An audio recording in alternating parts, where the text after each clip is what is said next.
Do you know that Michael Jordan is not good at basketball? What? He said everybody in the locker room knows this. He said what? Michael Jordan, your offensive lineman, said he's pretty terrible at Great basketball. way to start that off. No, I don't know. Huh? He just was in here. Oh no, I didn't know he was good. He wasn't bad at basketball. I didn't know that. I can see it though. That is so Shots shady. fired, Brian. Hey, you got the name. Who are the best basketball players? The best shooters I've seen in there. I mean, like a little mini goal in there.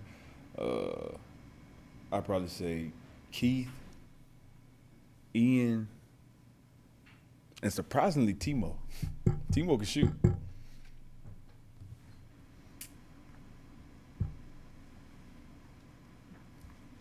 Brian, where does it start for you guys defensively this week against the Giants? Does it start with the line? Does it start with the quarterback, running backs? I mean, what do they look like on film? You said where does it start for us? For you guys, yeah. It always starts up front.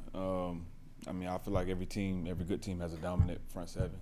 So it always starts up front, starting with the line, moving on to the linebackers and so on.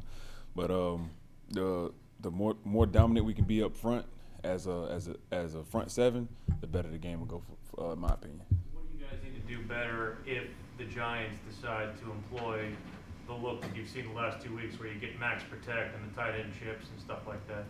I mean, that all comes down to key work, all the max protects and all that stuff. It all comes down to key work and the back end having good eyes.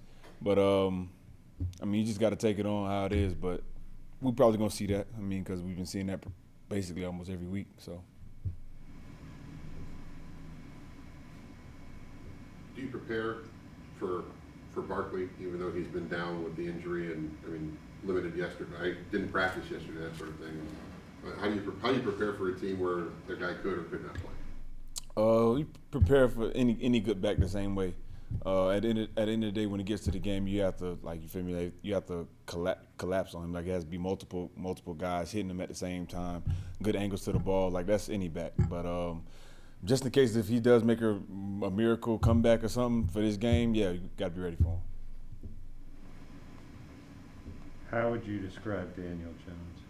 How would I describe him?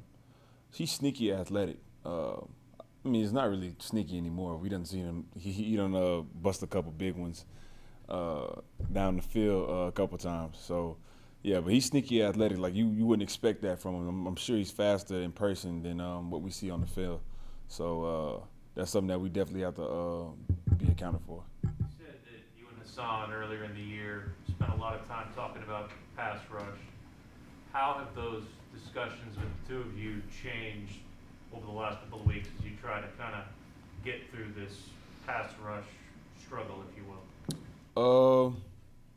It's still the same. We still talk about like certain moves and certain sets that we get from the offensive linemen, but mainly we're trying to just like figure out, like, you know, like if like certain games and stuff that we can run to free us up from these chips and whatnot, and like knowing and recognizing chip formations. So that's basically what we talk about now, is just defeating that, because that's what we're seeing a lot. Brian, where's the area that you guys have missed Shaq Thompson the most during his absence? That we missed him? Yeah. Just all around having him on the field. I mean, like, he's definitely a leader on the defense, and he takes control of the game a lot of the time, because he's the ones giving us the call and all the checks and everything like that. But just having him in that aspect of an IQ point, that's a big loss. And also just like the way he flies around the ball, like, he's always there. So just missing him in those two aspects for real. After your performances the last few games that haven't resulted in wins, what do you consider a successful performance this week? What would I consider a successful performance? I would say our best game. Honestly, we got to attack this week like it's his own week. We're not forgetting about everything that happened in the past, but like I said, we got to learn from that and move on. And I really want to put a full game, like a full 4 quarters together, and let this be our most perfect game, shall you say. So. Getting off the field, I'm sure, is something you guys want to do more of. What has to happen there in order to make sure that you guys aren't spending, 90 snaps on the field like you did a week ago? You said getting off the field?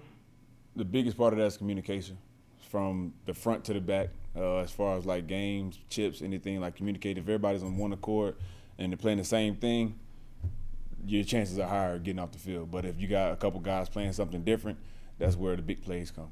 How much miscommunication have you seen over the last 3 weeks? There's been times. There's been spurts of miscommunication, but for the most part, we've been there. Ryan, after playing so many snaps last Sunday, what was Monday like from a physical standpoint after being out there that long? What is Monday like? Yeah. I mean, Monday's always more of a recovery film, like recap of the game kind of day. So it was more of that. Like that's every Monday though. Right, but I mean, were you more sore, more tired?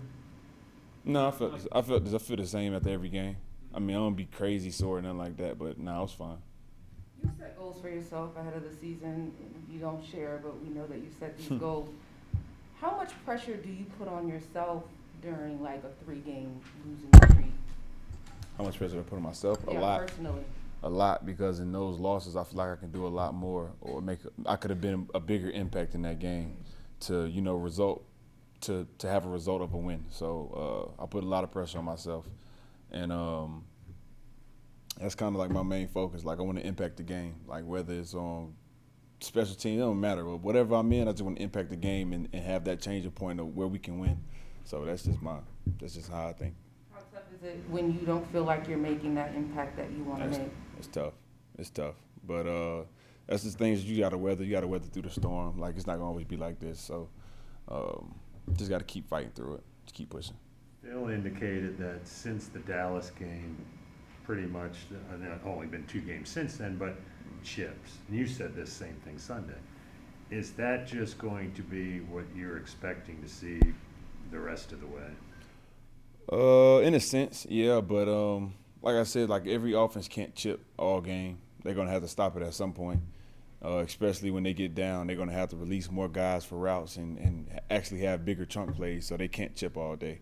So eventually it'll stop, and then there we go. But we can still rush effectively with these chips. We just have to find a way to. Having a lead sounds like it would be beneficial for a lot of things, but especially what you're talking about. Yeah, it will help. Brian, can I ask you a question?